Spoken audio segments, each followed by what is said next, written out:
Financial disclaimer.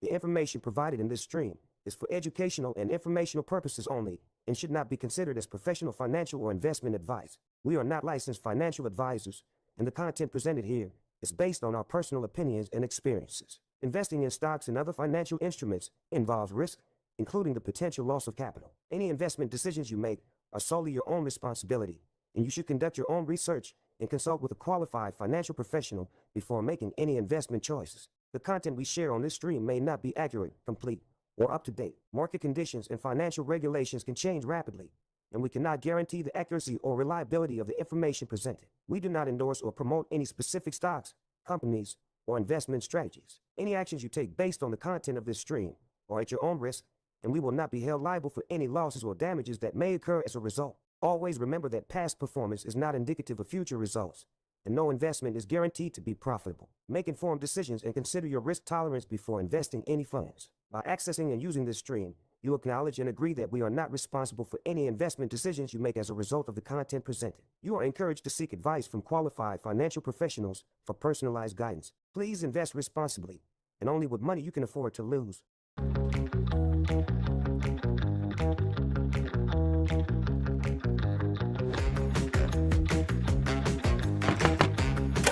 Hey man, just found the next guaranteed multi-bagger.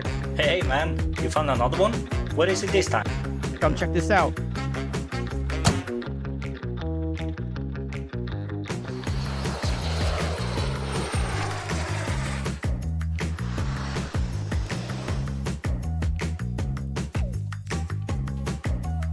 Okay, next please.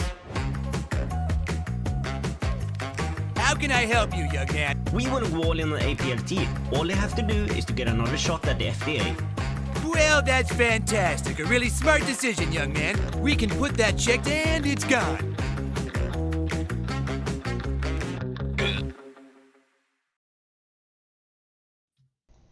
Hey, what's up, everybody? Welcome to the Laughing Stock. Johnny, how are you doing?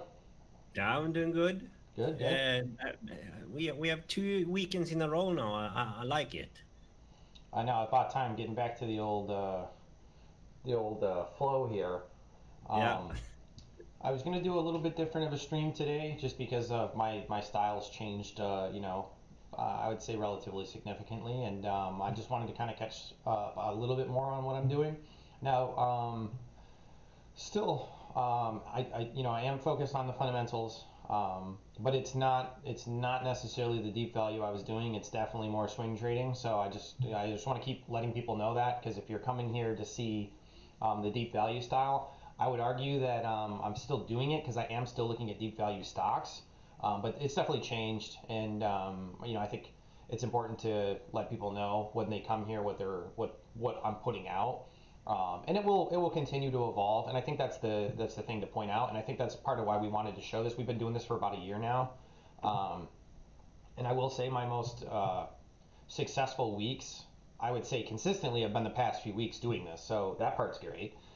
There has been times in the past where I had huge gains in a short amount of time on it, but I was really heavily concentrated in a stock, and those did work out very well, but I've also had that go very unwell. So that's part of the reason why I changed things up, because in the long run, the consistency wasn't there that I was hoping to see in the past. And now, granted, that was my own fault for making a bunch of dumb mistakes, which if I had gone back and changed how I was doing things now, it would be very different. But at the same time, going forward, I do like this style. I do find it fits, well, I guess my personality. It just makes sense to me what I'm doing, and it's taught me a lot. I've gotten much better at technicals, at watching the market, understanding the market side of it, where before I was focused just more on the business, which I think it's 50-50. I think businesses move the fundamentals move the stock, but at the same time too, it's important to understand how the market reacts to these things, and being able to capitalize on that helps to squeeze out these gains that you can get with something like swing trading. Yeah. That sounds like a... Sorry? I said, how's your week been? Oh, good. I was thinking to jump in when you said you have done stuff in the past, and they are all on the stream, right? The mistakes and the successes so far, and Right now, for me, Alto, I just have to say I'm completely out of Alto now. It seems like a big mess to me, something that I personally could not see coming at all. You could definitely see that management had the potential to mess things up because they've proven that in the past. But to this degree, I didn't see that. I've seen some tweets now. There's some commentary about how they are blaming shareholders for their mistakes. There's some comments about how they have been fighting on some private calls with other big investors. It's just like it seems like, and they came with a press release on Thanksgiving, I think it was, about how they're going to shut down the Western Asset plant in the one that we had some big hopes for. So it's just completely changed my thesis, and I told everyone that I trimmed drastically the other week, and now I sold the last position, and I'm completely out of it now. Gotcha. Yeah. Yeah. And I mean that's fundamental investing. Um, and like I said, I think my issue in the past was and part of the reason why I got in honestly into swing trading is risk management. That was an area I was definitely weak in. I I look at it very differently now. I really worry about protecting capital, and I know that's always been the focus, but the way I do it now makes more sense to me. I feel like I have much more tangible control of it versus what I was doing before. There's a lot of it's kind of a tiered step process I use now, but it kind of will save me from any major drawdowns as well as allow me to kind of get a good feel for the market. You kind of, as you start doing this and as you start buying and trading these things, you start to kind of get a feel for what the market's doing based on how successful you are. Because really, if the markets are doing well, this style works. I don't Yeah. think there's any denying that. And if the markets aren't doing well, this style is tough. So there'll be periods where it's going to kind of be hands off, and there'll be a lot of just following things, just keeping track of things, kind of watching. And I might even zoom out and start looking at some more macro type ideas, or watching sectors. Um, and probably in the tougher periods, you might have to really hone down into the few sectors that are surviving, and maybe put your eggs there, or just totally stay out of the market. Those are really your options. Yeah. Um, In a no lot matter of what. the What? Sorry. Now, in a lot of the things I've been reading about this already, and in the market wizard books and stuff like that, the investors are saying like to take breaks are important, and that's what they talk about in those because you're gonna go into some of losses, and then you try to make it back, and then another loss comes, and maybe the entire market is in a downtrend, and you should just step away and refresh your mind and do something else. Right. And the other thing too is during those periods, I'll probably go back to more the deep value style because during those periods, you're not going to want to do a lot of buys. There won't be many things that'll break out successfully. So it kind of puts a real halt on this pattern. And then at that point, I think the most important thing to do is focus on fundamentals, focus on turnarounds, narrative types changes, because those are going to be the stocks that if they're doing well and they hold up during those drawdowns in the market or corrections, when the market turns around, those are the ones that are going to really appreciate. And especially if you're looking at deep value stocks, the smaller cap things that most of the bigger institutions aren't buying, that's probably the one opportunity you're going to have to really take advantage of some of those moves. And it's funny because you listen to most deep value investors, and they're talking about like how you're sitting there flipping stones, essentially trying to find the next good thing, and you're looking through thousands of companies, just hoping to find that next one that looks good. And in hindsight, and it's funny because RK had said this too. He's like, if I had just looked at the chart, he's like, you would have saw which one started to work and Yeah. where the turnaround occurred. And it's funny now. I go back and I'm like, I sat here every day going through 20 tickers a day trying to find something that looked good. And if I had just zoomed into the charts, it narrows down that choice into like the 30 best movers and why they're moving. You can see it. Um, and I'm probably gonna. Normally, I create a pretty strict screener in terms of what I'm looking for, and I think it might be advantageous at times to create one that's really loose and allows me to look at a lot more companies that I normally don't look at, just to see if there's anything that's outside of my normal realm to play around with. And those would all be deep value. They're going to be stuff that people aren't looking at. They're relatively illiquid, that kind of thing. And I still think there's huge potential in those. Value, we bring up NutX, and I think NutX is a good example of it. That's one that didn't have a ton of volume, just in general. Like if you look at it, relatively to its own stock, it did, but relatively to the market, barely anything. And it's one of those ones that, even though it's had huge returns, it's barely on anyone's radar still. I mean, the things like a multi-bagger, I can't remember how many times or whatever X it's up, but it's one of those ones that, like, unless you're really looking at that niche market, you wouldn't even have known that stock existed. And there was obvious signs, and you could either do what we had done in the past and try searching for these things, or you could have just followed the chart, and the chart would have told you to get in, and it would have worked out very well. So like I said, it's a lot to reflect on, but so far I like the style. I feel like it's been successful. There's like for every few days, like things look like they're kind of shaky for me, and I'm like, I hope this keeps working. Within like a day or two, everything's up, and I'm like, oh my god, like this is just week after week, day after day of just watching this slowly work, and I keep watching myself hone in on exactly what I want to do and what I'm buying, and it's been doing great. So I can't complain, and I will show my pattern sheet today. Granted, I can't go into the minute details of it because it's kind of, I don't want to say it's proprietary, but like it's things that I'm looking at, and it's kind of niche. And no offense, I don't want to necessarily give exactly away what I'm doing, because you can look at all the market wizard books, and a lot of guys, they won't even say anything about what they're doing because they know that edge that you get can be quickly eroded in the markets. So you have to be very careful. It's funny too, because I feel like after following like Qualamaji, he had a very specific breakout style he used, and in the past few years he said he had kind of stepping back from it, and I think the reason why is because he had shown it to so many people, and so many people were attempting to do it. It makes it very hard. So I'm not saying it's easy no matter what, and I can see why a lot of people aren't successful at this, and that's a huge disclaimer I'd like to say right up front.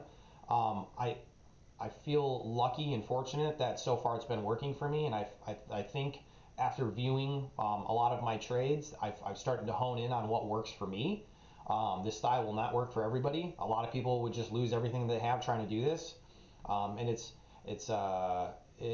it takes a lot of reflection. It takes a lot of time and work to start to come up with a strategy. You have to do a lot of calculations to say, like, hey, if I'm getting this kind of return over time, how is this going to work out?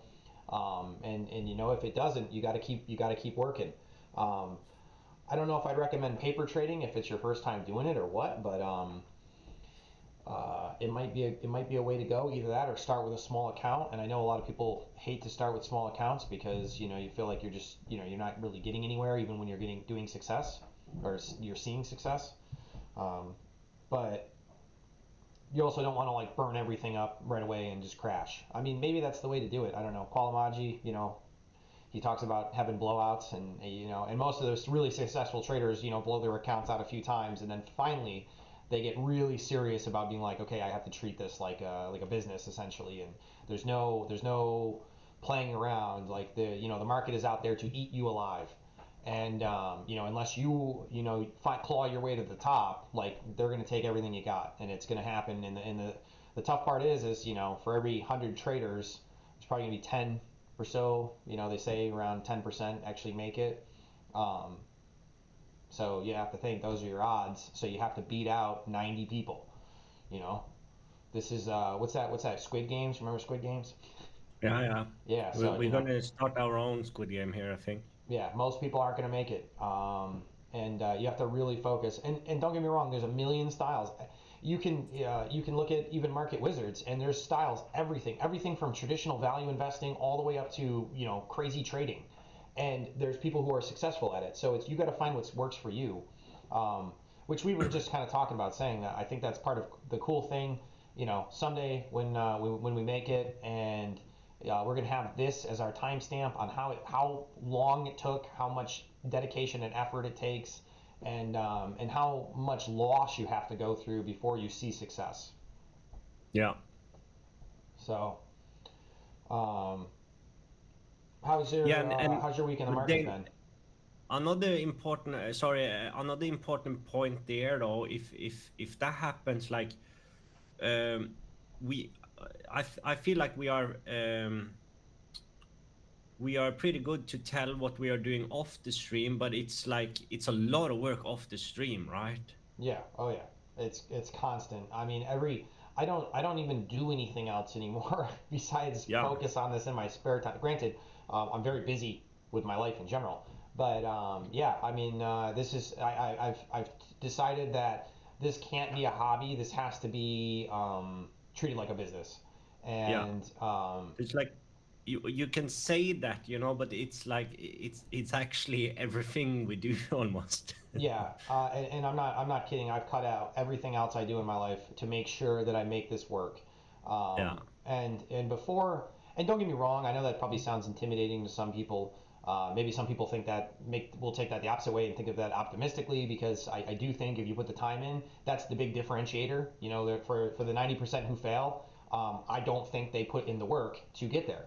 And I know that sounds harsh, but I mean, you could see it in any job. I mean, there's the people who outwork the others, and they slowly work their way up to the top. And I'm not saying people don't get lucky, but in this game, you don't get lucky for long.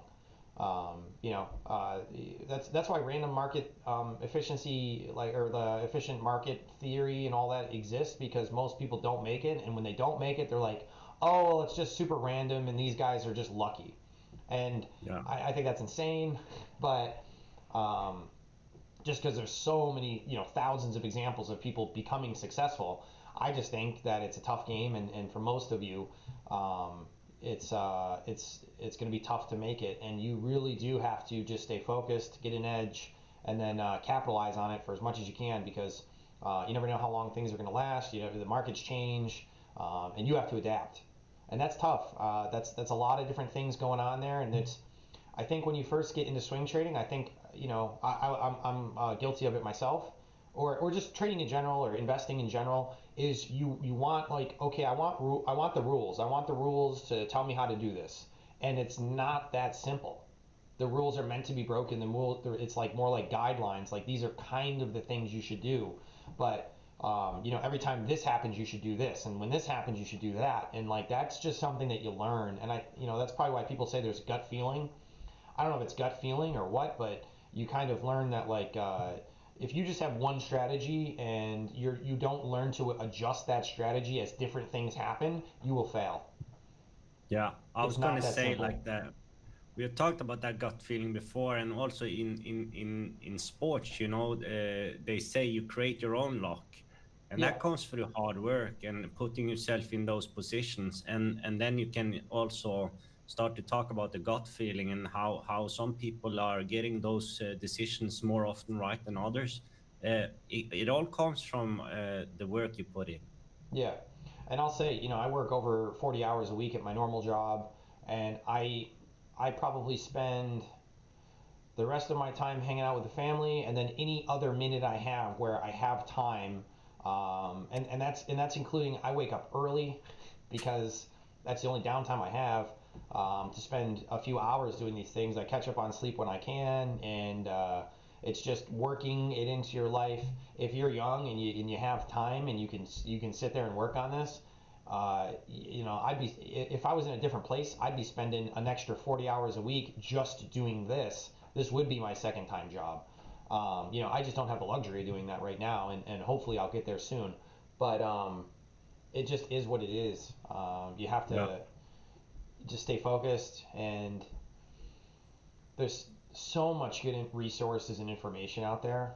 There's not an excuse to not keep pushing yourself. Yeah. But If you want it. yeah, I mean, yeah, and that's the other thing too. Like, yeah, I hope you understand the amount of passion that we have towards this. And if you don't have that, don't even try. You, Yeah. I hate to sound blunt about that, but you will not get through this unless you really want it, because uh, Yeah. it's tough. It really is tough. I have joked with you about this before that you and I, we are a bit screwed in the head, I think. Yeah, I mean, That go through building all of these sheets and I think anybody who gets into investing or trading, you kind of learn that you have a love for it. And for those who think that, like, those who are more the gambling type, and they're like, well, I see someone make a quick buck here, I want to give this a shot. It's not going to work. You're walking into a casino, and this casino is ready to take everything you have. So unless you learn to count the cards or play poker well, which that's funny because they always say there's a lot of analogies between those and those who do this. You are going to hand your money over, and they will happily take it.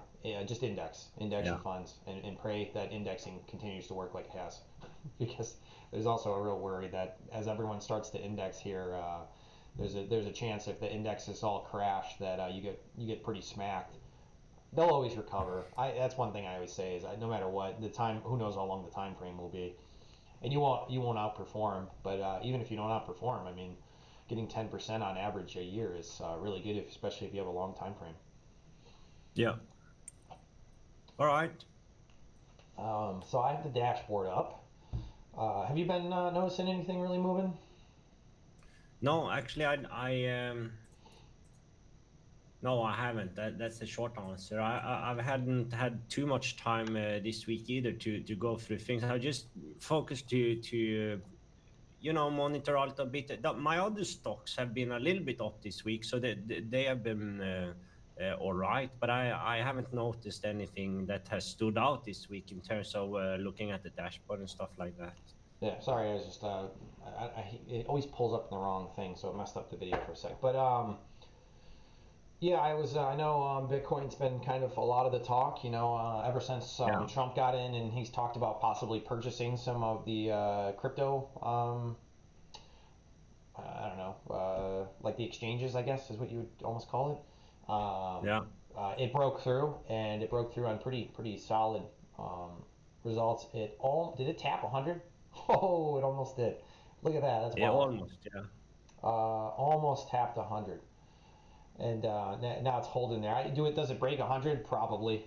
I mean, it's just one of those numbers that people want to see it hit. People just like to see the number get hit. So I bet this breaks 100. But how much does it go up from here? I mean, this is already a huge move again. I mean, look at this. I mean, if you had bought this at the start of the year, it's crazy that Bitcoin could go up by that much. Yeah. I mean, it's still only 150% move, and I say only, but to me it's crazy that this went from $37,000 to almost $100,000 a coin. So when I say 150% to me, it just seems like that's crazy. And do I think there's the return that there historically was on Bitcoin? No.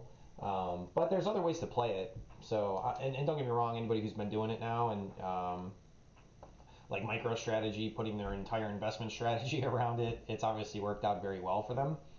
But this is one that's always kind of cool to watch, just because it's straight human psychology with Bitcoin. There's no value to it yet.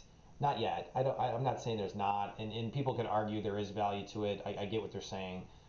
In traditional terms of an asset that returns, yes, it's returned because it's continued to gone up, but if we have some massive pullback, there's going to be a lot of bag holders with Bitcoin. So, it doesn't produce cash flows, and traditionally, if it doesn't produce cash, then doesn't really have value.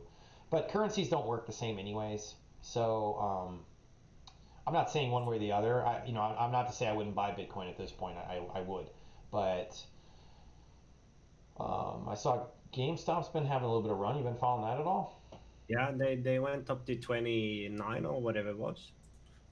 It's broken kind of through here, and now it's trading at this line of resistance here, and it's bouncing around 30. So still bullish for it. It's on low volume right here on this trend up, but we'll see. We'll see if it has any legs to the move. I don't think anything has changed much with the company, but I don't follow it that closely, so I'm sure someone could correct me on that.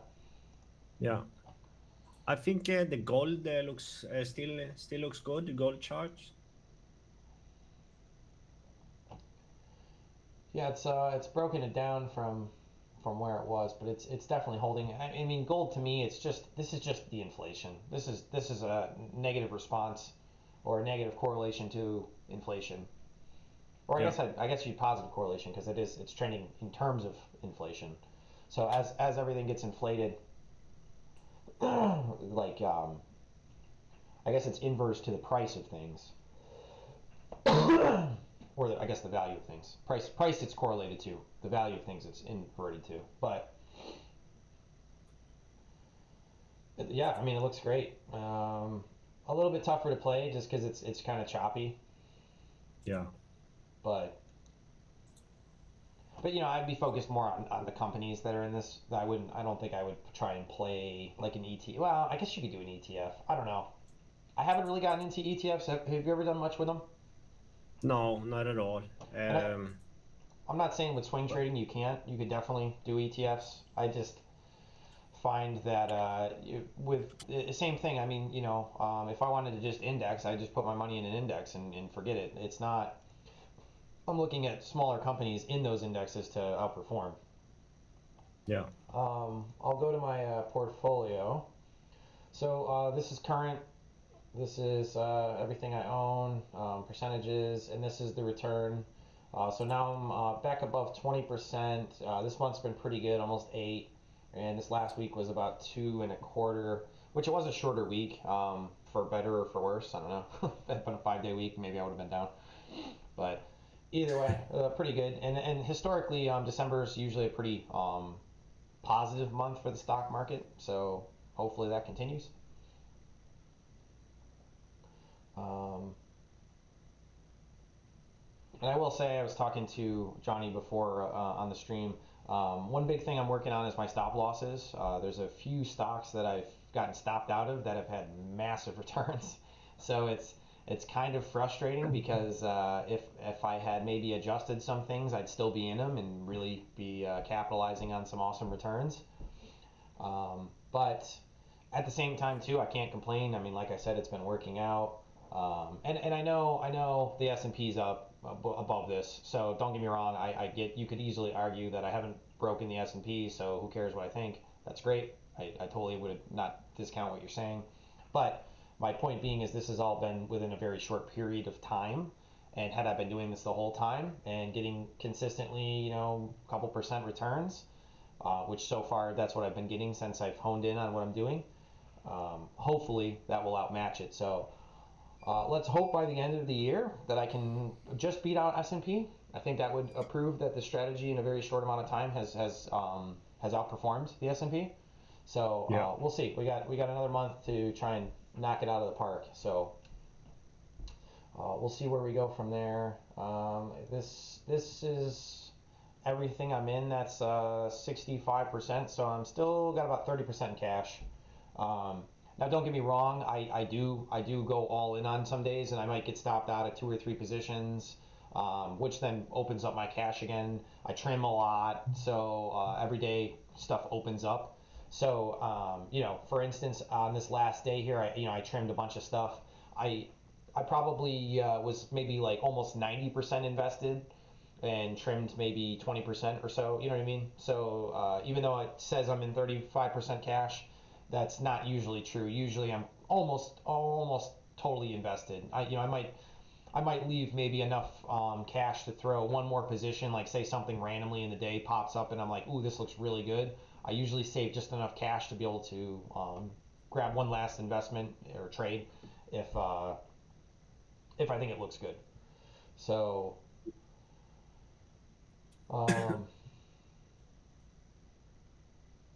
just trying to see if there's any kind of correlation between any of this stuff.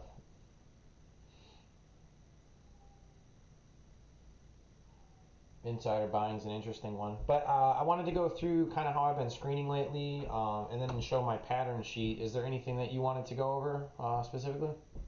No, I think we do what you said today. That would be good. All right, so let's hop over to the pattern sheet. Now, as I said, I have edited this a little bit, so it's this is a very small example of what I have on this sheet. The sheet's massive. and it's not showing everything. I can't go into everything, guys. Sorry, I wish I could tell you exactly what I'm doing here, but I think that's part of my edge. But basically, what I'll do is you can see I got notes in here. You know, some of the things I'm thinking about, what I'm working on. You know, I have notes over here on what I did right, what I did wrong. You can see that. Now, granted, this is over a month ago, so this is when I first started recording all this. So you're gonna see like a lot of things that I did. You know, I'm kind of harsh on myself, saying like this was really dumb, or this was good, this worked, this didn't work. And you can see my returns during this period were really choppy. And I think just on this section, that's my average is actually just slightly negative by 1%. So it's not like this period was great, but it's learning. It's you know, and don't get me wrong, I've done this every day now. So this spreadsheet goes down quite a ways. I've just made it so I can just show a small snapshot of everything I'm doing here. But just my entrance price, my actual sell price that I did. And this is averaged. So for instance, if I had trimmed on some of these, I average it out. So this is more accurate to about what my overall sell point was. These stops, this is like if I used break even. This was a trailing stop I was using because some of these stocks were really small market caps and I was just trying to see when some of these stocks explode by like 200%. I was seeing if you could have a trailing stop on these and you know, if you wrote it up 200% and then sold out at a 20% drop, you still got, you know, like say 100% return in a day, which it did not work very well. So don't necessarily do that. Please do your own due diligence and backtrack that if you're going to try something like that, because it did not work. Some of these it did. Some of these worked great, but it's a very specific style, and that's on really sketchy stocks. So it might work actually if I had just stuck to a very specific strategy doing that. But like I said, that's things to reflect on, and I did not want that kind of risk. It's too risky to do it. There's only like usually one a stock a day that you could do it on. So as a day trader, maybe a day trading style you could have played around with. In this, if you see, it says SL5. That's a stop loss at 5%. You know, trim, and then I sold off at break even on that one. So that's kind of what that's saying here. Chart types. This goes into a bunch of different things I see in the charts. Like I said, I can't go into the nuance of it, but it's different points that I entered at. You know, in terms of different things, and then you know how the volume looked, stuff like that. Those are kind of things I'm going over that. I always record what news was going on at the time, you know, to kind of help me see when, you know, say I see something break out and I go over to Yahoo or whatever, or Seeking, and I'm looking what's going on with it. You know, this is what caused the stock to move per se, you know, and you can kind of see when the news is good to follow, because certain things like you know, you'll quickly notice, like earnings, for instance, good earnings, good guidance. Those are things that are going to last. The stock's going to move up and it's going to keep moving up. Stuff that's like, you know, new drug offering, public offering. A lot of these ones pop and then they sell right back off.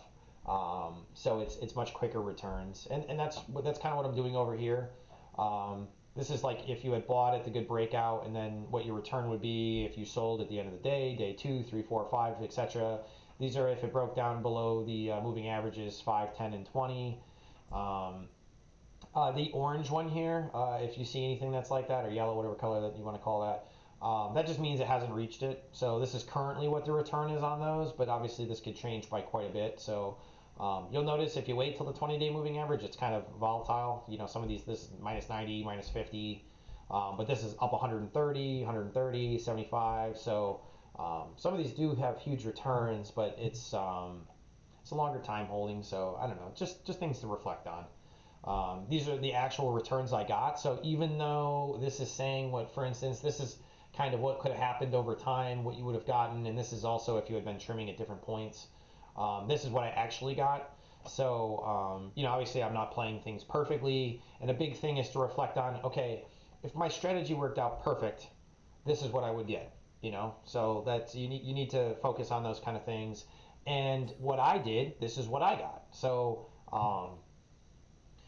it's good to reflect on that kind of stuff. And then just notes on how I got in, when I got in, what I did wrong, what I should have focused on. And it's good to do all this every day for every stock, every trade you do.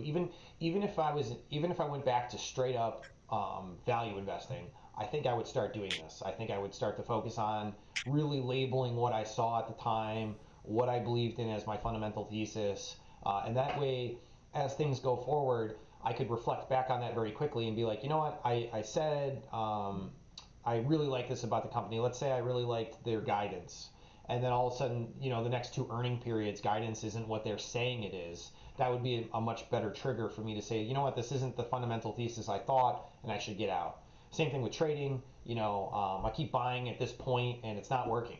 Well, stop doing that. You know, that's it's just something to always reflect on. And then this column here is if it was on breakout, if it gapped up, where I got in terms of those breakouts, what day of the breakout. You'll see sometimes I nail it, other days I don't, and then trying to see how successful it was if you get it on day 1 versus day 3 versus, you know, I missed it totally and I'm buying on some random day because I'm an idiot. That all happens, and you're just trying to find. That's why it's called patterns. You're trying to find patterns. So you have any questions on that, Johnny? I know we went over it a little bit, but Yeah, no, it just looks good, and I like the systematic approach. And you said you had a lot more here in the sheet that you have that you use personally, you know. But just like you know, I built my tracker. You had your watch list in the other approach, and this will be similar to that. And I think I can 100% see the value of it, and maybe you can find like new patterns here that will form that you didn't look for in the chart, and in that way you will develop your strategy and improve it with time, you know. So this is something I have started to plan for how I can do it as well when I start this. So it's just nice that you go through it and share it. yeah, and like I said, I wish I could go into more detail about what some of these things are, and you know, but no matter what, it won't help you, to be honest, because the thing is, once you started doing hundreds of trades, you'll start to notice certain things work. You'll notice, like, Yeah. you'll be like, oh my god, you know what, this is, and in your head you'll be like, you know what, every time I see this works, and then every time I see that, it doesn't work, and or you'll just be like, you know, I never see a correlation with this. Don't get me wrong, I've probably edited this already 20 times because there was probably 30 different columns going on in here, and I'm tracking something, and you know, after I've tracked it, because the other thing, it's a lot of work. So after you do it 100 times for different trades, you're like, you know what? I've been labeling this column for 100 times and I can't find any correlation to this. I'll just delete it because I'm like, you know, it's not helping me. Um, Yeah. and to be honest, like I said, I only have so much time to spend on doing this, and this is very time consuming. I have to input a lot of these numbers. This is all a manual effort mostly. Don't get me wrong, I have some formulas here, but it's still a manual effort. But so But uh, that's a learning point too, though. what'd you say? No, that's something that you learn too by first having it, and then okay, this is actually wasteful, so I'm just gonna stop paying any attention to it. Yeah, like for instance, I was recording what the sector was. I was recording there was a bunch. I can't. I'm trying to think of just some other ones. Oh, what the actual volume was, what the daily volume was, what the average volume was, what's the relative volume. I was recording all that, and it's very time consuming to go through and just. I mean, it's dumb calculations, but you still have to go through and do it. And then you know, after a while, I'm like, you know, it doesn't matter. I don't have to be like, and sometimes it's not even that it doesn't matter. It's like I just don't have to be that specific. I just have to kind of be Yeah. like, okay, if it's in this range, that's pretty good. I can use that. And don't get me wrong, one thing that I haven't really talked about is this has really improved my screening process because I found, you know what, the stocks that tend to land in these 3 variables or a few variables, those are great ones to keep an eye on. And that has helped my screening process really narrow down the universe of stocks I'm looking at, because that's another big thing too is if you're looking at a couple hundred stocks, it's tough. I mean, it's tough to stay focused when there's that much going on. And on the days that things are moving, there might be 30 stocks that you're following that look like they're starting to move. And now you need to narrow it down to just a few of those that you are most confident in going in on and that look like they'll continue to break out and won't break down. So it's tough. And like I said, there's a lot of nuance to it. I do think most people could be successful at this if they're able to put in the time and effort. If you don't have a passion for it, I will already say don't ever try it. You won't succeed. You have to really enjoy this and want it. You know, you will not get lucky doing this. Yeah, I mean, don't get me wrong, you might. I don't want to say never, but like that's gonna be like 1 out of like 100 million just gets lucky doing this, and it won't last long. You know, you can't get lucky and keep doing this. You will get eaten alive. Um, so for those of us, I'm trying to include myself in that, who make it. Like I said, it has to be a labor of love here. But so anyways, that's kind of an idea of the pattern sheet. So the next and last thing that I kind of want to get into is how I kind of screen for some things to give you a little bit better of an idea. So what I'm going to do is I'm going to pull up the fundamental sheet, and we're just going to start putting some tickers in here as I find things, and then we can delve back into the actual fundamentals of these and see what looks more interesting than not. You have Yeah. anything you want to add before we get going here? No, just continue. All right, so we'll just, I guess I can get rid of all that. I don't really need any of those. All right, so stock charts here. So few different ways I screen.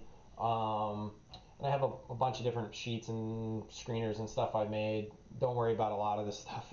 I'm not going to get into it. It's kind of getting nutty here. But for instance, I have a screener for 1 month highs, and I already ran the screener. Once again, I'm not going to give away exactly what my screening technique is, but it doesn't take a genius to figure it out. But we can go into here, and so this is stuff that over the 1 month high looks interesting to me. And the reason it looks interesting to me is for a lot of different reasons. And you'll see this is kind of my traditional chart I've been using. I use moving averages, I use an ATR, and I also use Bollinger Bands still. I still like those are the ones I find most useful. And you'll find your own, maybe you'll find less. We've talked about Pradeep. Pradeep doesn't even have, he might have moving averages, but I don't think he even really uses them. He doesn't care, which I see why. And I think moving averages are really good to follow as you're newer to this. And then as time goes on, maybe it doesn't matter so much to you. But whatever, everyone's strategy is going to vary, and you'll find your own edge no matter how you end up doing this. But things I'm looking at here. So this is AAOI. This one looks pretty good to me. Some of the things I'm looking at here is that we've had this large gap up here. So this is just a strong stock, and this had moved all the way from $9. I mean, technically way down here below 8, and then finally had a good breakout here.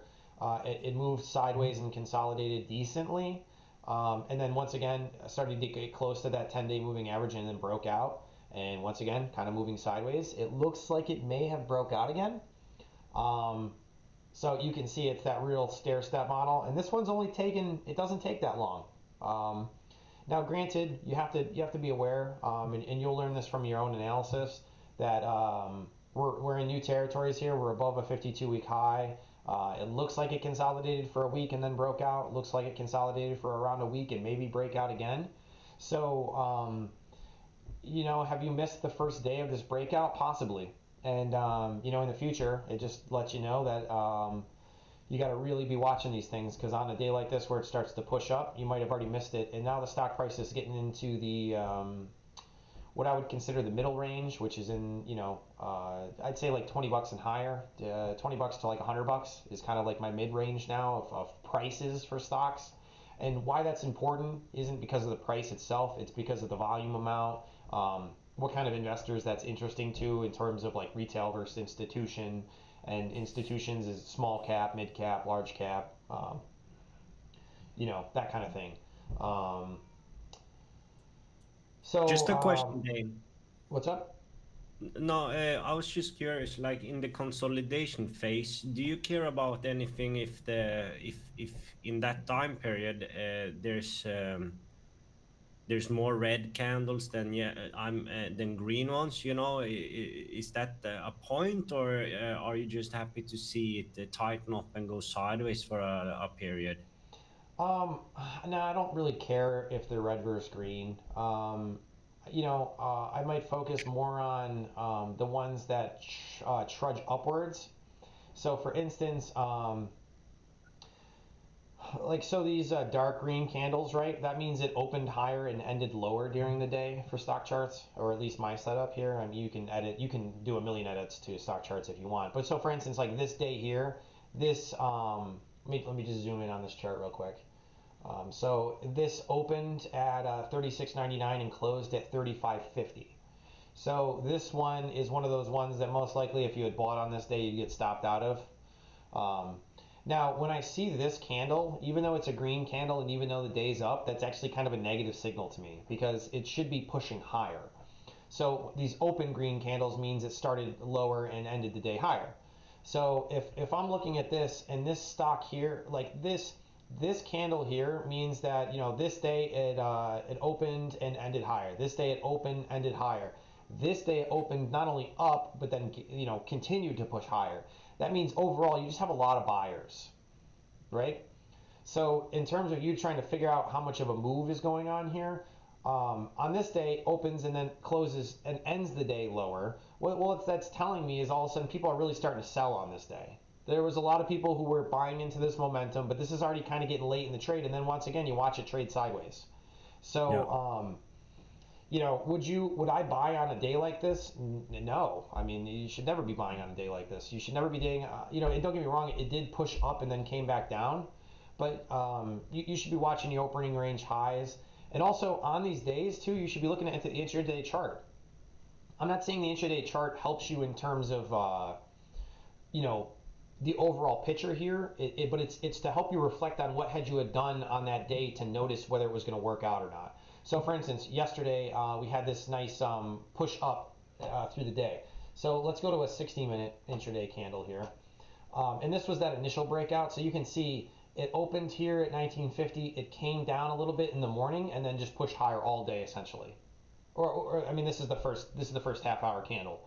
So it opened, dropped right down, and then pushed up. And then once again, your opening range high, this is what Kalamaji uses.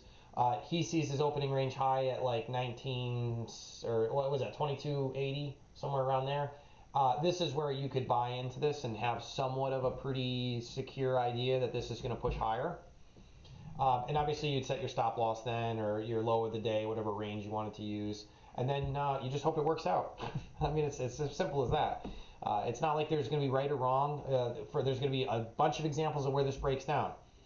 Now, your goal is to make sure that you're learning enough from these patterns that you're consistently able to pick the ones who continue to work out.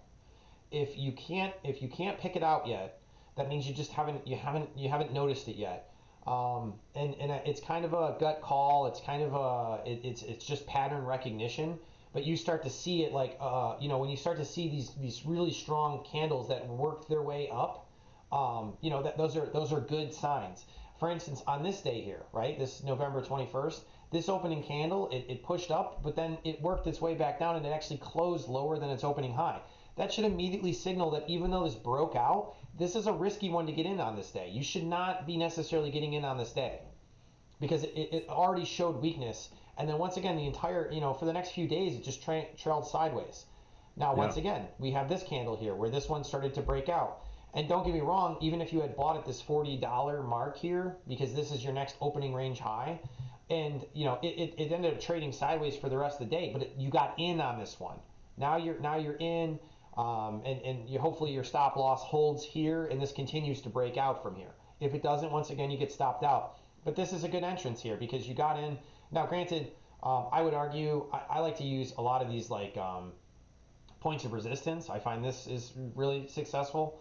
Or it helps me. Whether it's right or wrong, it doesn't always work either. You will get stopped out still.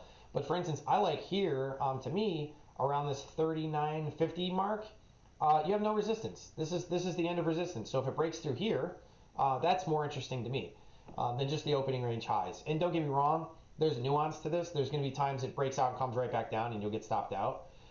So you have to be careful with when you're doing this. So Dane, when you buy, then when you enter a position, do you always use do you always switch over to the 1 hour chart? No, actually, I barely ever use the actual 1 hour chart. I found the 1 hour chart is really great to look back on, like what we're doing right now. Yeah. I don't like it for entering; it's too late. Okay. So, for instance, this is the last day. I'd much rather use like an intraday 5 chart. Intraday 5 chart says around 39.80 that you could get in here, and you could follow this. But to be honest, I usually am using the daily chart. Yeah. This I might what I usually do is I'll have this open and I'll have the 5 minute chart or the 1 minute chart open. Yeah. So I do have a 1 minute chart, and you can use this too. I mean, you can see this gets you in even earlier. But just know the shorter the time frame you use, the more often it will break down. This is the 1 minute candle, this is the 2 minute candle, and then on here, a lot of days it's going to break back down on the 3 minute candle. So the longer your time period, the more confidence you should have in the move. Now, granted, it's a high risk reward type deal because, for instance, on this 1 minute candle, this showed you at 38.42 to get in, very quick. And then all day, since it just pushed up higher, I mean, you actually got a decent return here because you got in at 38. Where if you had used the 5 minute candle, by the time you get in, it's already 39.86, and ends the day at 41. So you lost about $1 during that day. Now, granted, this is swing trading. We're not worried about day trading, so it doesn't really matter. Day traders would look at this and they'll be like, "Oh my God, you missed out on a huge chunk of the move." Yeah, but we're not day trading. We're looking at swing trading. We're looking at the bigger moves here. So I don't care. I'd rather. You have to find your own confidence level to get in here. But if this came in here and then you end up your day at 41, you're happy you're up because that means that most likely look at how bullish this chart is. I mean, it pushed up. It gets a little overdone here and then kind of trails back sideways. But in here, it lets you know that most likely this is probably going to continue. If I was a betting man and had to just bet, do I think this is going to be up on Monday? I would say yes. Do I know? I don't know. I have no clue. No clue.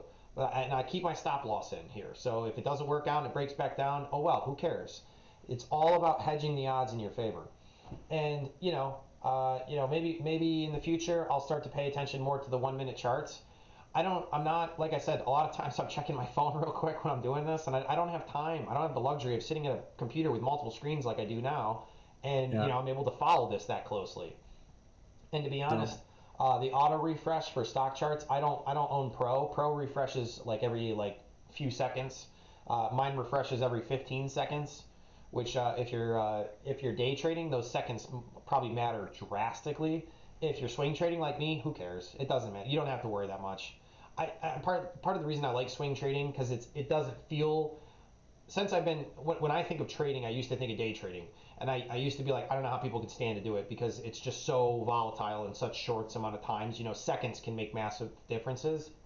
Swing trading, you have a few minutes no matter what to make a decision. I'm not, if I see something that looks good, I got probably 5 to 10 minutes to figure out if I want to buy it. And there's a bunch of quick things I've learned to check out, but I don't feel that rush where I'm like, oh my God, I need to buy right now. Sometimes, don't get me wrong, I might want to buy immediately because just everything looks good to me real quick. But I don't feel like the rush of day trading where I'm like, oh my God, I gotta buy, and then as soon as it starts to break down, oh my God, I gotta sell. I'm not how doing much that. how much time do you? I know that's probably hard to say, but if you can give some rough estimate, like how much time do you think you have on to enter a position? I find things tend to work out in the first half hour of the day. Yeah. So So you need to move quick still, but you have time if you are there and you are prepared and you have your watch list up and you have done the research. Half an hour is enough to pull the trigger at least. yeah, and I might by the end of that first half hour have made 2 purchases, maybe 3 purchases. Yeah. So like I said, you got 10 so minutes. You kind of get an eye on what's starting to move in the day, where stuff is at, what looks good to you.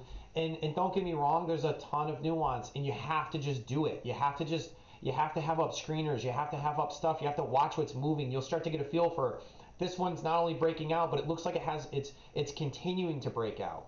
And it looks like it's pushing past where I was thinking it would push to. You know, like I've said, when I go to buy a stock now, I love when I go to purchase it, and let's say I want to get in at 30 bucks, and as soon as I go to purchase, it's already up at 31. Like I said, I used to hate that. Now I'm like, awesome. Like I'm getting in, and this thing is moving. You want it. You want that moving because, like I said, if you're trying to buy here, you can just imagine how fast this is moving up. I mean, it's, you know, people are buying, and every time you try to buy, if you're putting like an order in, I mean, granted, you can do market orders. I tend to do a limit order, and I set the limit actually pretty high because no matter what, I'm going to get in. That way, I don't want to put a market order in and just get screwed and get paid, or get knocked on some stupid amount.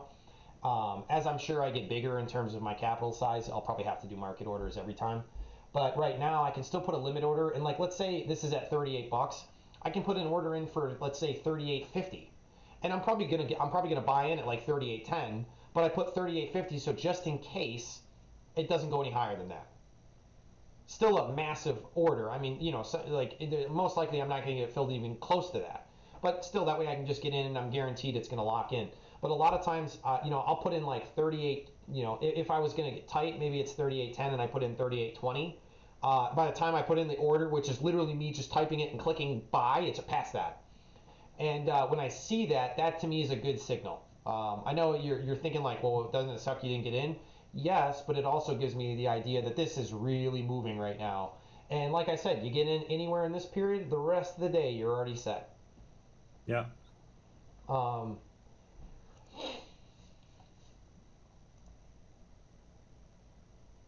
Just to go back to the original, how many times did I update this? There we go.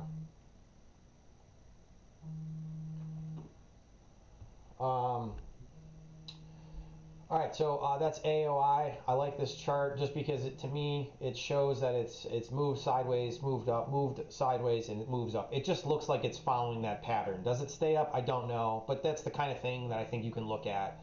You know, people wonder like what kind of consolidation phases should you be looking for? Like, you know, should I look at a week? Should I look at months? It depends on the chart. Everything's different. You're gonna find patterns that you recognize versus ones that you don't. You know, like this period in here is really choppy. It's a tough one to play then. You know, this to me is a really nice sideways move. So it's a little bit easier to follow that one. And you know, when it's doing this and it's really choppy, this is probably not a great time to be playing into this one. You know, this section here, even though it's moving up, yeah, this pullback's nice, and then this huge move. You know, this is a gap up and then followed by a really strong move. This is a great, you know, this is more of an indicator for me that you want to get in on this day. This one, so this one, it had a pullback here on this candle here. This is kind of a nice time to get in somewhere in here. You know, I guess you could argue that opening range highs you can get in somewhere down here. But once it starts to break out into these candles, this is where it gets tough because you never know what's going to happen here. Now, don't get me wrong. I actually just bought ACHR like on one of these candles. I think I bought it on this day because it had this pullback consolidation day and then broke out again. A risky move, but it's worked out very well in like a day. What is my return on this thing? So I got in somewhere at like probably, let's say mid 70s. It's like 70s, let's say 770 somewhere. So on the rest of that day, I got like a 5% move, and then yesterday I got an 18% move. So a huge return in a very short period of time. But this one's one of those ones too where, you know, I'm so late in the move here, you have to trim this. You know, if you had gotten in on one of these days, or say on this one, you might not have to trim so quick because it's the first part of the next leg of this move. Or, you know, if you had got in down here somewhere, if you're able to do that, kudos to you. You know, you wouldn't want to necessarily trim this so fast because the move's just breaking out. Now, if you're looking at it and it's already made this massive move here, in my mind, I think you should be trimming quicker because the moves it's already moved so much. You know, you're waiting for this to stop. You're waiting for this to find weakness, and so far it doesn't. It doesn't have any weakness. I mean, this is super bullish. Even this candle, it sold off some because people are definitely taking, you know, some of these gains. But look at the candle barely moved down at all. I mean, sure, it was down for the day, but it's a pretty tight candle. That to me signals that that if it breaks out the next day, don't get me wrong, it could show this candle. That doesn't mean the next day to buy. It's not what it's saying. What it's saying is that it's holding right there. Now, the next day, this could break right down and it could be a huge red candle, like, you know, something like this. And if it does, obviously you wouldn't buy that day. You know, it's not, but this one, it opened up pretty strong and rose all throughout the day. This is a great one to me. This, to me, looked like a buy. Yeah. Hey, then Resius is saying morning guys to us. Hey, good morning, man. Welcome. Haven't seen you in a while, Resius. Nice to see you back here. Hope you have had a good week. So ACRS, this is a big mover here. Really low volume the past few days, and like I said, in terms of trying to find a personality to a chart, if we just do some drawings here, we have this move here, right? And then we have this nice pullback here. Once again, we have this move here, and then we have this nice pullback here. What do you think is going to happen next? I'm not saying it's going to have another huge move up, but if you start to see a candle doing this, most likely it's going to do the same thing. It's done it twice now. Now, does that mean it's going to happen into the future? No, it does not. But you're looking at that pattern saying that, you know what, people who are buying this, they tend to buy really heavily at one of these moves when it breaks out, and then it trickles up for a while. And then there's a nice pullback from people, you know, getting out of their positions or whatever they're deciding to do with it. Things to focus on when you're doing this kind of thing is, okay, is there earnings coming up? Why is this moving? What is the news here? I mean, this is a biotech, so obviously some kind of trial data or something came out, and that's probably why this is moving. So could this be a candle that does that the next day? Yes, it could be. Which is why, if you're going to do this kind of strategy, you have to set stop losses. You know, yeah. It depends on where you want to set your stop loss, but if you set it pretty tight, who cares if it drops 50% the next day? You're going to get out it in a few percent. You know, you're not getting burnt on this. Yeah. In this case, you see also the volume spike on both of those beginning of the breakout, you know. Right. How much would you pay attention to that in the next candle here if it starts to break out? Because both of those are standing out a little bit, you know. Right, so how much would you pay attention to it? A lot. Yeah, exactly. Like, you know, and that's what I'm saying. It's not rocket science. It's just sitting here and paying attention to these things. Like, okay, you know what? On this one, this huge volume day, and look at the volume the day before. This is one thing that Pradeep brings up constantly, is you're trying to catch the start of a move. That same with Qualmai, all these guys. You know, it's great to say, you know what, on this day, the volume looks awesome, and that's a great sign to buy, but you don't want to buy at the end of that day. I'm not looking at this day. Sure, it broke out on this day. That's good. But what did it do the day before?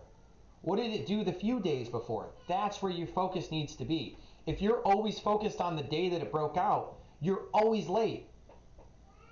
If you bought somewhere, you know, on up in here, now don't get me wrong, this one worked out, which is why I think swing trading is much safer than day trading. But don't get me wrong, for every stock that you see that looks like this, there's a ton that fail. And if you're only looking at successes, you're going to miss out. So it's really also important every day to go through the ones that didn't work out. And this is why it's great to reflect on your trades, because it's really hard to screen for ones that looked good and then didn't work, right? Like how do you screen for something that started off really well and then died through the rest of the day? It's tough to screen for that. But if you're looking at all the ones that you got stop lossed out of, and then you're following up on those, well, you know, I got stop lossed out on this day. Why did I get stop lossed out? What did I do? Where did I mess up? You know, how did I get in too late? Did it just not work out at all? And then, you know, maybe a week or two from there, what did the stock do? Would I have been better off to have loosened my stop loss and stayed in it? Did it come back up? Or most of the time, was it smart that I set the stop loss because since it failed to break out, it never broke out? And those are all things to focus on. Hi. But no matter what, that's why I said you have to reflect on these things, because there's no right or wrong answer to these, and it just takes you going through, and that's why they say going through hundreds and thousands of charts to start to build that up in your mind, like, you know, this always seems to work, or this statistically seems to work, because that's the thing is, and Pradeep talked about this in one of his videos, and I think it's a really good point. Is okay, let's say that you had done this and you said, you know what, every time I see one of these candles or like this little ride up on this moving averages here, let's say you notice that 30% of the time that works, which, okay, that's decent, but 30% isn't enough. You know, we want to get that number up a little bit higher. Now, granted, if you're following breakouts, you know, if I get stop lossed out of 2 stocks and for my 3rd stock it works and it goes up by this much, it's okay that you got stop lossed out on the other 2. It worked out on the good one. So number one, you're already hedging your bet that the breakouts are going to outweigh your stop losses. That's the whole point. But what can I do to say that, you know what, on the ones that volume was pretty high, maybe on the ones where volume's really low before the breakout, and you can see same thing, volume's low, breakout, volume's low, possible breakout. Well, maybe every time I focus on that, I'm 10% more successful. So now it's 40% of the time I'm right, and only 60% of the time I'm wrong. And maybe if I'm above like a 200-day moving average, that adds another 5%. Okay, well now 45% of the time I'm right, and 55% of the time I'm wrong. And like I said, you're just slowly trying to push that all in your way. And then you have to focus on your exits. You know, how did you enter? If I entered on this, if I entered on the 1-minute candle, on the 5-minute candle, on a 30-minute candle, if I entered just when it broke resistance, if I entered on, by the time I was able to look up and I found the news, I read through what the news was and I liked the news, you know, if I'm just buying on that, how successful I am. There's a million ways to do it. But my point being is you're always just trying to hedge in terms of finding where it actually works and where it doesn't work. And then slowly you start to edge out those gains. And I can tell you right now, when I go through my pattern sheet, this number here of what my actual returns are, this just keeps improving, which to me shows that I'm narrowing down to find better results. Now, don't get me wrong, some of these are impressive. You know, I got a 33% on this gain, but when I go back and I look at this, is there something I can do with this stock? So let's look at this one, for instance. NRGV, I got in at 146 and got out at 195, and I got in October 18th. So NRGV, and this is what I do. I mean, this is how you get better at this. It's a pretty choppy stock. Don't get me wrong. So a little bit tougher to play, but what was it? October 18th, right? That's where I got in. So even though it's a choppy stock and it's been in a downtrend, it had a nice breakout here and it started moving sideways. And you notice that even though the lows are getting higher on this, the actual ends for the day have been pretty solid. It keeps tapping this 130. It tapped it on this day and it got above it and then ended the day there. Next day it got close to it even on the high and didn't keep going.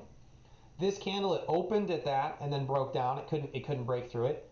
And now you have this day where it starts to break out. And now the top here is like $1.35 here, right?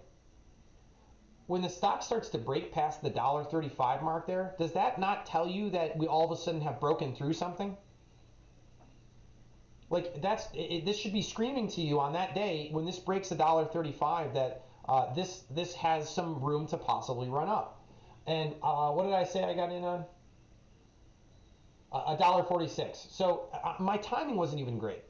Here I am saying that $1.35 is great. I got in at $1.46 was pretty high. It's almost the end of the move. But my point being here is, and maybe I was looking back here too. Maybe I was looking at this, $1.44, $1.48. So I'm saying, hey, you know what? It's starting to push through even the resistance way back here. So that's all more bullish signs. You know, the more stuff you see like that, the more confidence you should have in your positions. And then once again, I buy in here, and then the next day, you get some of this huge move. I'm pretty sure I trimmed somewhere in here because what did I say I got out at? 196, I think. Yeah, $1.95. And I specifically said I trimmed here and then on the 10-day moving average.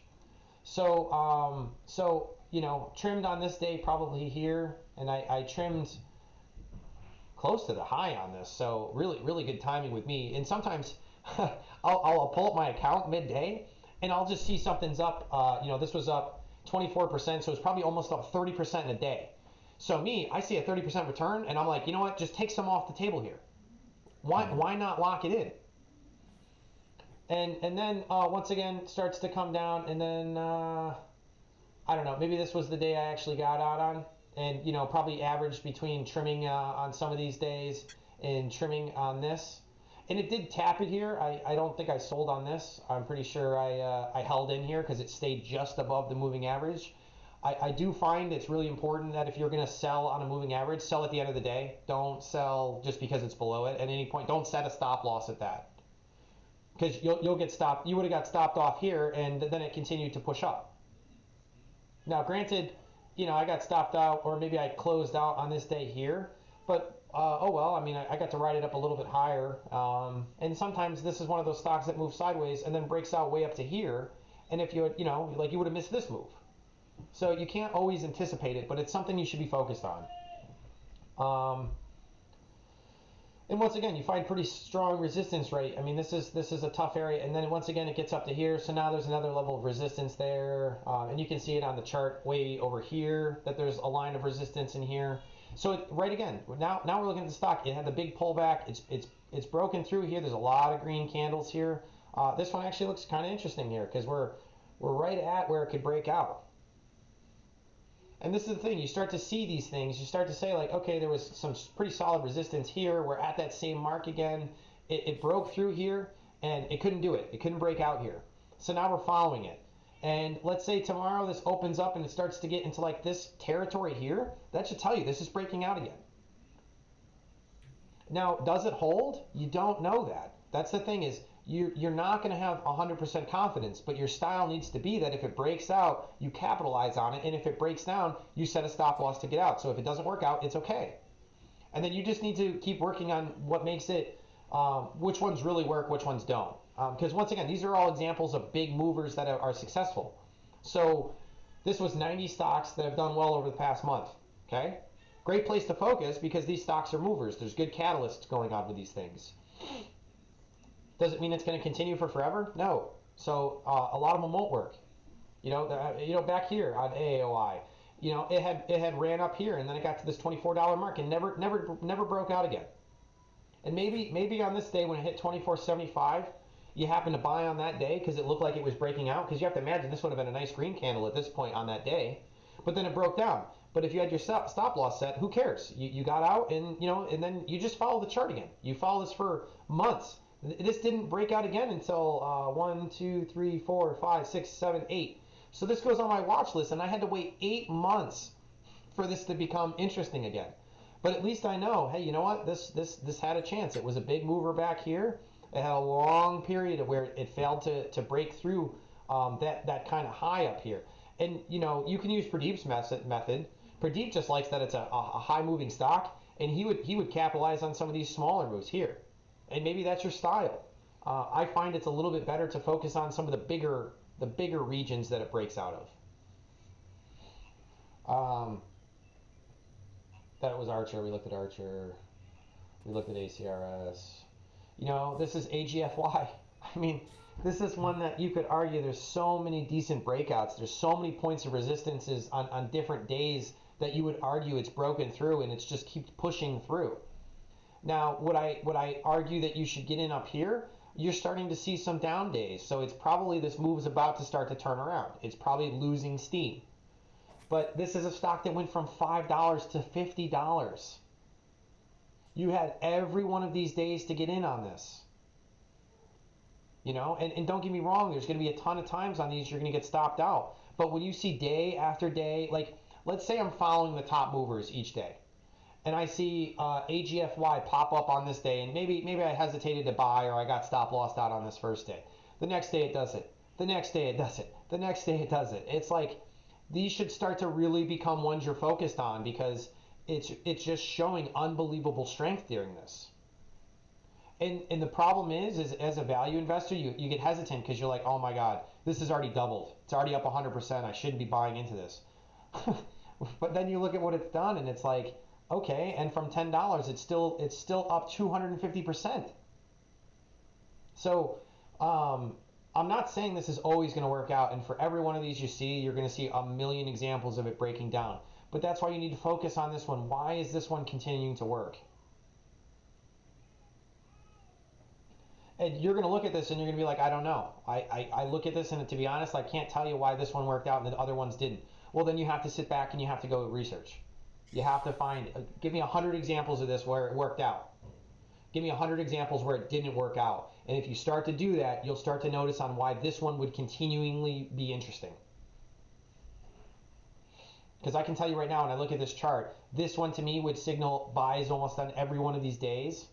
And don't get me wrong, I didn't get into this one. So even me, in hindsight now, I'd probably be more interested. I think the first time I really started to focus on it, it was already getting up here. And for me even, I start to realize, you know what, you gotta wait for a consolidation period now. This should pull back, this should consolidate before I'm interested again. But during this move, and once again, if you had captured the move down here, I mean, look at the kind of return you could have had in a week. I mean, this is one of those stocks that if you get in on, I mean, this is a game changer for your portfolio. This is a nice one. Had your first leg of the move, consolidated, broke out again, consolidated, breaking out again. Very stair step, very clear. And don't get me wrong, you could argue, hey, look at this part of the chart. It did the same thing. It moved up, moved sideways, broke out, broke right back down. Okay, but you would have got stop lost on this. And let's look at this. Look at this chart for the past year. If I had been following just ALGS, let's say I put my whole portfolio into this stock, okay? And on this part, it broke out here.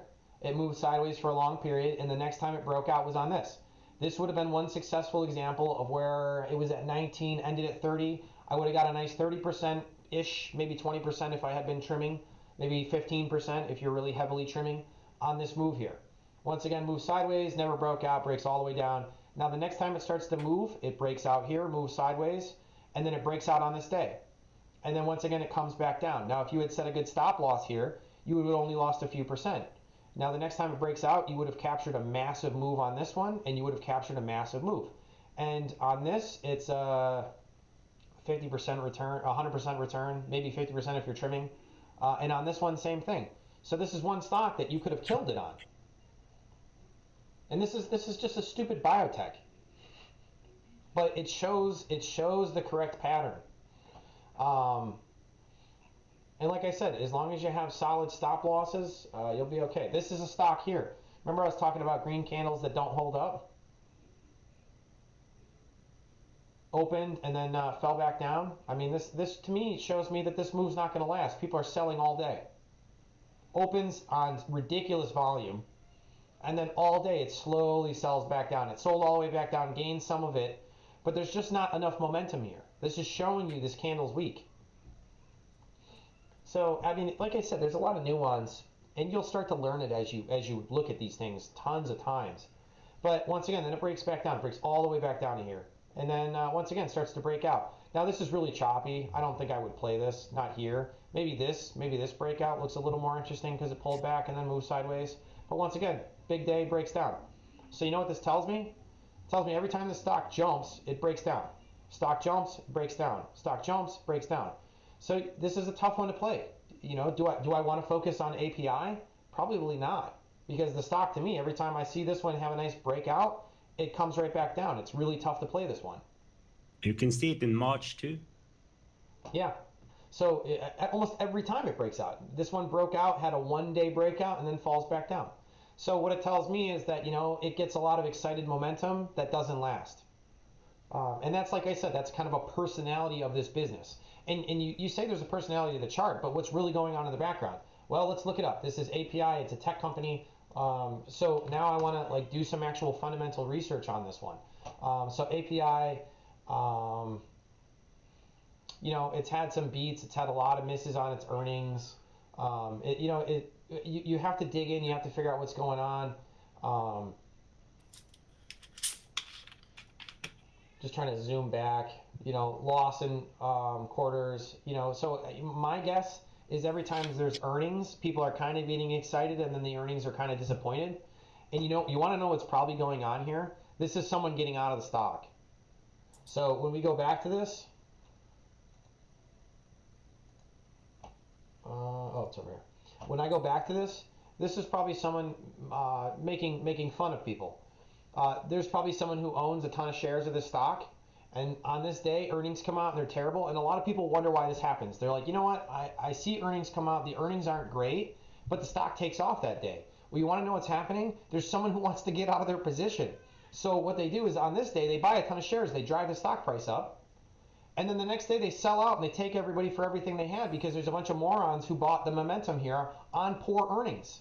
If there's poor earnings, guess what? Even if it breaks out that day, there's a really good chance it's going to break right back down because someone's trying to get out of their shares here. So what they do is they drive the stock price up for a day. Everybody that's buying along with them, the next day, they open up and they just sell everything. They just crush it. And they get out of their position at not much of a loss. You know, they gain back some of their loss that they had because let's say they had bought back here. Like, let's zoom in on the stock because I can already tell you it's probably in a decent downtrend here. Let's look at 3 years. They probably owned it up here. So as it's come down, they're just getting murdered on it. So on these earnings that just aren't working out, they buy a bunch, they let everybody buy in, and they sell as much as they can to get out. And then everybody else is just stuck holding bags. You know, and then you see it way down here too. And like, look at this overall trend. I mean, this should tell you that, you know, don't get me wrong, this is exciting here that it's starting to break out again. This shows to me that this overall trend now has ended and we're in a new period for the stock, which is somewhat positive, but it's still really tough to play and there's not much going on here. I guarantee you this is all narrative based and not fundamentals yet because people are kind of buying into the narrative, but they haven't seen anything substantial, which is why it has these big moves up and down.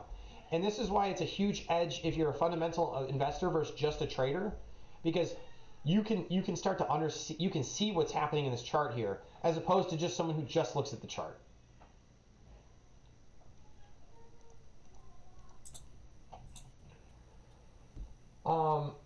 AREN. All right, Johnny, we've been talking here. What do you see in AREN? Sorry, I'm just as you talk, I'm just watching on my chart and I'm just checking for news and stuff that you see, you know. And in that previous one, there was a lot of poor earnings, like you were saying, and I saw they just had a upgrade now on a price target. That's the most recent news on it. So I guess that's why you see a little bit of the spikes in the last one. Yeah, and to be honest, you know what analysts do? Something breaks through their previous price target and they raise their target. That's how analysts work. So it's kind of poor news, but you know, they're like, oh, I think it's gonna get to $5. It hits $5, and they're like, I think it's gonna hit $8. You know, Yeah. So like sometimes it's kind of dumb, but that you can see it. They do it all the time. They literally do it. Like Nvidia, they're like, it's gonna hit 100, and then it hits 100, and they're like, it's gonna hit 120. These guys have no idea what they're talking about, but for whatever it is. But either way, so what do you think about AREN here? No, I'm thinking I'm seeing it in a consolidation phase right now after that massive gap up. And in my chart, I can start to see that I see that the gap up is on good earnings, and the candles are getting a bit more tight now. So this is maybe something to watch. I would agree. I think this is pretty good. It's really low volume. Really tight candles here. We got the 10-day moving average catching up. I would think this is going to move sideways for a little bit longer based on that. But we are in new territory here, and you have a lot of people holding the bag from like $1.50 to like $2. So it's going to struggle to break out through this region here from the $2 to $1.50. So I wouldn't be really convinced this is going to break out until it starts to break out somewhere past here. Yeah. So I'd want to see this really start to push up. Just like a couple up days here, getting into this range, it doesn't really interest me because I want to make sure that these guys are all sold out or aren't trying to sell right here because they're just trying to break even. Yeah. Yeah, I'm just curious on earnings and stuff like that. In TradingView, it says they beat EPS with 85%. Do you have a certain number? I know Kulamagi says like if he likes it like above 100% and stuff like that. Is that something you look for, like, or is it just like a matter of bigger the better, you know? Yeah, I mean, always bigger the better. And a big thing is always the surprise. You know, if guidance for EPS was expected to be 50% and it hit it, like great, but like that's already been priced in. Yeah. You know, like an earnings surprise of 50%, that's exciting because people weren't expecting it, you know? But But at the same time, they missed on the revenue estimate, you know. So I'm yeah, sorry. they missed on the revenue estimate. They were underperforming there. So huge thing to look at. Okay, so this is why I would like to pull it into the fundamentals, right? So AREN, let's do this. I probably only got time to do this with one stock just because I'm running out of time here. But let's put Yeah. AREN in here real quick. And let's pull up my fundamentals here. Let me just enable, and let's do F3. And now you can't, obviously, if it's the morning of and you're trying to see if this is a good breakout, you can't do this. You don't have time to do this, which is why I said a lot of times I buy on the breakout and then I go back to look at it. But while you're just doing your daily research at the end of the day or whatever, and you're screening through charts, that's when you should try and do this, because it gives you a good idea of, if you do see AREN breakout, what's important about that. Yeah, I was going to say that maybe you don't have time that day, but you should have done it already, right? Right, correct. So in AREN here, now you're talking that revenue's missed, okay? So Yeah. it's important, number one, to know what's the company doing, and why are the earnings such a big hit. So you said earnings were beaten by a bunch, right? It was way up from what the expectation was, or? It was a 6 cent surprise, but in percentage, it was almost 86%. So, okay, great. But overall, those earnings, they probably don't mean all that much. This is a company that's only losing money. They're diluting shareholders, so they're still trying to become profitable. And the revenues have stayed stagnant. So it's really important now to understand why is this still bullish news to the average investor? Because a bunch of people are buying this, and this is where like the deep value style kind of comes in here, because you're trying to understand what's going on here in the background, even though things haven't worked out. So even though revenue's missed, they've stayed consistent, and I guarantee you that price action that you see there, that's based on it staying around this range. So if this revenue starts to break down, that means they're not increasing their sales like they had hoped. Maybe they're meeting their guidance on revenues right now, even though it's down a little bit. But that means at least people are happy where it's at. And this is the kind of thing, too, that can help you understand, is this going to break out or most likely break down? So they beat on EPS, but I mean, it's still nothing impressive. Now we have to dig in, and we got to go to like Seeking, for instance. But I see on TradingView also this is the first beat in the estimates that they have ever had. So that's also something to calculate in them. Yeah, and okay, so no one's talking about it. So this is a nice, real deep value stock. Yeah. So just trying to read through. Its targeted verticals to maximize audience reach, enhance engagement, optimize monetization of digital publishing assets for the benefits of users. Its advertising clients and its owned and operated properties, as well as properties run on behalf of independent publishing partners. Sorry, I'm just trying to understand what this is actually saying. Platform compromises publishing tools, video platforms, social distribution channels, newsletter technology, machine learning content. Okay, so it's a bunch of stuff in more like it's all tech, and it's all in terms of like pushing through, like working with social media and AI and all that stuff in software more so to amplify different tech out there, essentially. And I know that's a really vague understanding of what's going on there, but that's probably enough, sadly, at this point already. So looking at cash burn here, it's tough. I mean, this one's definitely risky in terms of everything fundamentally. So this is truly a trading target. So once again, I'm going to go back to Seeking, but the reason why is I want to look at if anyone's talking about this. Yeah, so no one's commenting on this. So honestly, I think you'd have to dig into the 10Q to get much from this. So for me, revenue's down. Whatever, this 9%, but I mean it doesn't, that's not really much. I know it sounds like a lot, but we're talking negative numbers here, so it doesn't mean all that much. And then this gap sense of 11 cents, and there's a press release. Okay, so what's really changed in the business is operating expenses reduced by 51% versus the quarter. So that's why we have better earnings. So what you need to understand is that this trend is not going to last. I can guarantee it. And the reason why I say that is, don't get me wrong, this could break out again, but this is the kind of one where if I see it break out here, it broke out because of the good earnings, right? But you see it pulled back right down because most people probably saw the earnings, bought, and then as the news comes out that they've reduced their efficiency, their operating costs, which don't get me wrong, that's great that they reduced it by 50%, but they're still highly unprofitable. And for them to actually have some long-term trend where this is really going to become successful is probably very rare. Will this break out one more time? Maybe. And if it does, I would be really hesitant to hop in on a third leg because it's breaking out for pretty unsound reasons. So I hope that makes sense. That you could still play this per se because you can follow that the breakout strategy. It still will follow, but at some point, unless they actually improve the business, this will not last. So Yeah. it's important to understand trying the to- balance of fundamentals in the text here. I'm trying to read a little bit if there's something on social media like X, and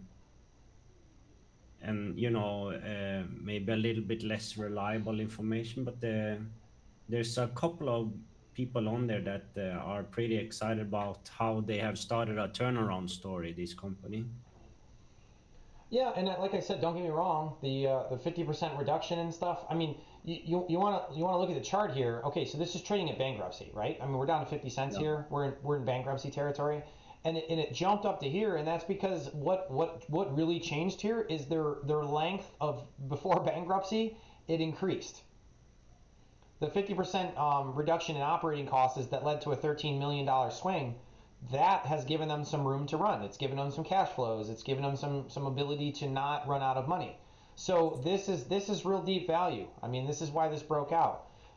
And this is why I said in the past, historically, this one's really tough for me to play in deep value territory because it'd be really tough to buy here. And in the past, I would have kicked myself and be like, oh my God, this jumped up. What didn't you see in this one? Well, now I don't really care about this first jump. I mean, it's super tough to get this. Anybody who's in here, the reason why it's sold right off is because they owned it back here. And they've been just holding this thing for this long. Don't get me wrong, some people bought in here. They're probably averaging down most of these guys. But now it jumped here, and a lot of them are going to continue to sell out. But once again, now you see the selling start to dissipate, which means a lot of people who are selling are done selling. They're done closing their positions. And now we're waiting to see what happens from here. And if it breaks out, like I said, interesting. If it doesn't, then, nothing lost. Yeah. But I probably do have to call it here. I wish I could go Yeah. for a little bit longer, but I hope that's a great overview of what my strategy has become. It was really good. Can I just ask you one thing about this last one? Because you see, historically, you can't really use the moving averages too much on the upside because it's overall in a downtrend, But at this stage, would you have to wait a little bit for the 20-day moving average to catch up, or would you just go by the 10-day on this one? So on this one, we're in that general downtrend for over 2 years here, right? Yeah. If I'm zooming back, remember what are we screening by right now? 1 month highs, right? Yeah. So that means something has changed in the past month. So what I'm screening for 1 month highs, I'm looking for charts that I like, and then I'm looking to see why it did it. And those ones are going to make my watch list. Those are going to be the ones I'm watching in the morning from my list on top of just what's moving in general. Because at this point too, my database isn't perfect for these. My watch list isn't. So there's a lot of ones I miss. So I might just buy just on the breakout because I would like to have, let's say I did this full time. If I did this full time, I'd probably only watch my watch list because I would have covered every stock. Every stock that was out there, everything that made a move, I would make sure I looked at. Since I don't have that kind of time, sometimes I just have to buy something because the breakout looks good. And if it doesn't work out, it's a good thing to go back and reflect on and see why it didn't break out. Because for instance, what you and I just did, we just spent maybe 15-20 minutes going through this, figuring out kind of what's going on with the company and why it broke out, why it broke back down a little bit, and is it going to break out again. Now, I learned quickly from that news that what the company did is they didn't change their, they hit earnings, but the reason why was because they dropped their operating costs by 50%. So in the future, if I see a stock start to jump up in the morning, and then I look at the news real quick, and the news is they reduced operating costs, and that's why the earnings have improved. Well, I'm going to assume, you know what, that's probably not a good one to hop in on, because most likely I'm going to get in late. I'm probably going to get stopped out in the next few days, and it's not going to gain much. So that's something that you internalize, and you're like, okay, well, when I see operating costs are reduced, but the company overall has not made money, that's a sign that's not a good buy. Now that's one stock. That's one stock it didn't work out on. But now in my mind, one time I've seen that not work out. Let's say I watch this, and the next 3 or 4 times I don't buy those stocks, and all 3 or 4 do the exact same thing. They all pop up and then they come right back down. Well, now I know that news is never good. It's good if you've been averaging down and you're this deep value. Maybe if you're birdie and you bought down here. But for the rest of us who are looking up here, you can't buy that. It's a terrible time to enter. You're gonna keep getting smacked. And this is why I think the average swing trader, they buy on something like this, and then they get stop lossed out constantly on stocks like this, and they're like, I don't understand. They're like, I can't seem to get the odds in my favor. Well, you're missing out on the bigger picture of what's going on here. Yeah. But yes, so also, if I was looking at this any time in the past year here or 2 years, I wouldn't even have looked at the stock. The chart looks like shit. Yeah. You know, it wasn't until this breakout that it caught my eye, and even here, it's kind of weak. And don't get me wrong, it's consolidating, and it could break out again, and you could play this. And maybe I find that you know, I talked about how it pops up and pulled back. Maybe I find actually going forward, each one of these actually breaks out. They always break out twice. You know, maybe and maybe it starts to signal a turnaround for the companies. So that's something I'm saying. I'm not saying that you know, guaranteed this isn't going to work out. I'm saying right now I'm hesitant. This isn't my first choice. There's a lot better choices. You know, I can buy a company like this, or I can buy a company that earnings go up by 100%, and it's because their sales are killing it, and the company's got like a new product that's doing really well. That's a much more sure buy. You know, if you have that company versus this company, which are the 2 breakouts are you going to buy? Yeah, exactly. You know, so as I said, you have 20 to 30 stocks that are breaking out. Well, probably only 3 or 4 of those actually seem interesting, and you have to learn to narrow those down. Yeah. Yeah, good stuff. But yeah, I think that's good for now. So like I said, and don't get me wrong, I'm saying all this stuff like it's very obvious. It's a lot of reflection, and I'm not perfect at it. I need to improve drastically still on what I'm doing, but it's working. And the goal is to keep honing how good you are at these things. And don't get me wrong, there's going to be times in the market where this strategy is not successful, and you really are going to have to learn to sit on your hands. You know, everything in the market will be going down, and there's nothing you can do. You can't play breakouts during that. And maybe you can, I don't know, some people can't sit, but I think you're going to get eaten alive trying to invest during those periods, because even good stocks pull back during those periods. Yeah. So that's why situational awareness is super important in this strategy too, which is something I really didn't get into today. But you can, pretty deep, and all those guys talk about it a ton. Super important. You need to make your own reasonable reasons on why you think the market's in a bear market, because if it is, to you, it's bearish, whatever that means to you, or a correction, whatever you want to call it. Those are time periods where you need to know yourself, should I be investing right now or trading or not? Yeah. If you want a shortcut on something like that you can model or use in your own development of this, I think Pradeep from Stockbee has one on his website that tracks just like the market in the way he does it. Right. And I mean, one thing I'll say too is I haven't really been putting stuff into my database lately, just because I've been focusing on the pattern sheet. But my goal would be that every time I go through one of the patterns, that I would also add it to the database and put all the fundamental information in as well. And then that way I'll have a good idea of the company, the business, what's going on fundamentally, as well as the chart looks like it's in a good period of breakouts.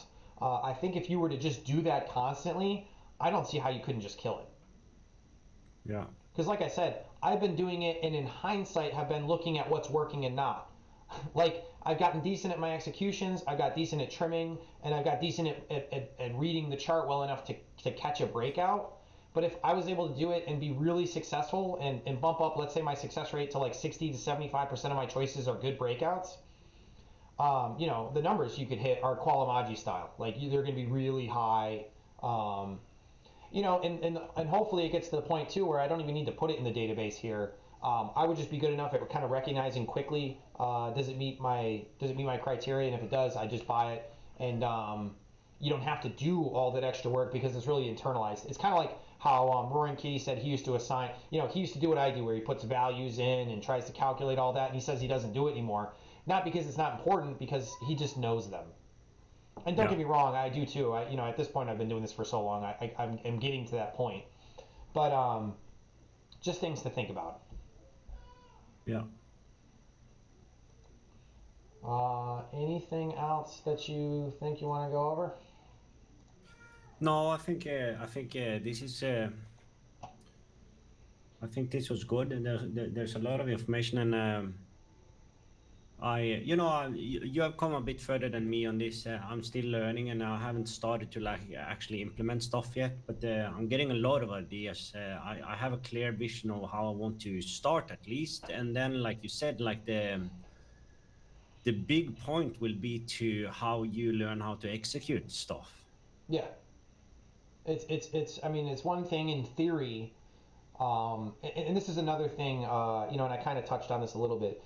The theory is there, but like most things, you know, you could be really successful in theory. Like, let's say you're a professor and you're able to talk about markets and what works and what doesn't, and that's great. You know the theory to it, but can you go out there and actually trade or invest well? That's a totally different style, and that's a totally different skill to have.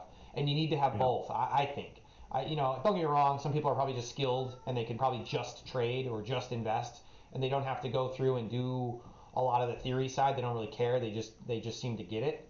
But I think I actually think that's probably very rare. I would say most people they understand the theory very well, and they understand how to actually execute. And both those are skills and things that you need to learn and keep working on. Yeah. And don't get me wrong, I'm not an expert. I've done okay the past few weeks, so it makes me think that this is working. But I don't know going forward. You know, no matter what, do your own due diligence. You know, keep learning yourself. You have to keep working on these things. But you know, just because I'm saying it's working doesn't mean it's going to work for you either. No, always listen to Snoop. That's why we have him on here. Snoop tells you. He disclaims. Yeah. But yeah, I will hopefully be on Tuesday. As always, my life's a little chaotic. It's a little tougher to stream these days. I'll continue no matter what to try and do the weekend ones. But I'll keep updating on Discord when I'm on and when I'm not. Yeah. This week I didn't do it on Thursday because it was Thanksgiving and closed, but I'm planning to do my normal Thursday this coming week. Yeah, sounds good. Yeah. Anything else to add? I like I said, I really wanted to just kind of do an overview of how my style has changed, and then going forward, what I'll probably do is screen by the charts. I'll pull them into the fundamental page, and then we can kind of go through. And you know, the cool thing is I will let you know at least if I add it to my watch list. So then you guys can kind of add stuff to your own watch list. Now, once again, that doesn't mean stuff's a buy, and it doesn't mean that you're going to be able to execute, because that, like I said, that is a skill, and I don't think there's any way to teach that. It's like saying I can teach you how to play basketball, but you have to go play it. You know, like you're never going to learn without playing. What we can also do is to eventually is to change the Discord or add some stuff to Discord where we. Have some swing trading sections that are very clear, and maybe some ideas, maybe some styles, you know. So everyone who joins the Discord can discuss there. Yeah, and you know, and in terms of that too, you know, I can post kind of what's on my watch list, but to be honest, the watch list is going to be anywhere from 50 to 100 stocks, and to tell you that 100 stocks are on my watch list, it's kind of useless. Yeah. You know, I think the more important thing is that I can say, you know, hey, I bought this, and this is why I bought it. You know, this is what was interesting to me. You know, or I bought this and it didn't work out. This is what I saw failed. This is what, you know, and kind of together we can keep honing the strategy to become more successful, and then hopefully anybody who's tuning in can find their own success in their own way. Yeah. Yeah, that sounds good. All right, I think I'm gonna call it there. I hope everybody has a good rest of your weekend. Johnny, you as well. Yeah, you too. Thank you. All right, guys, have a good weekend. Cheers. See ya.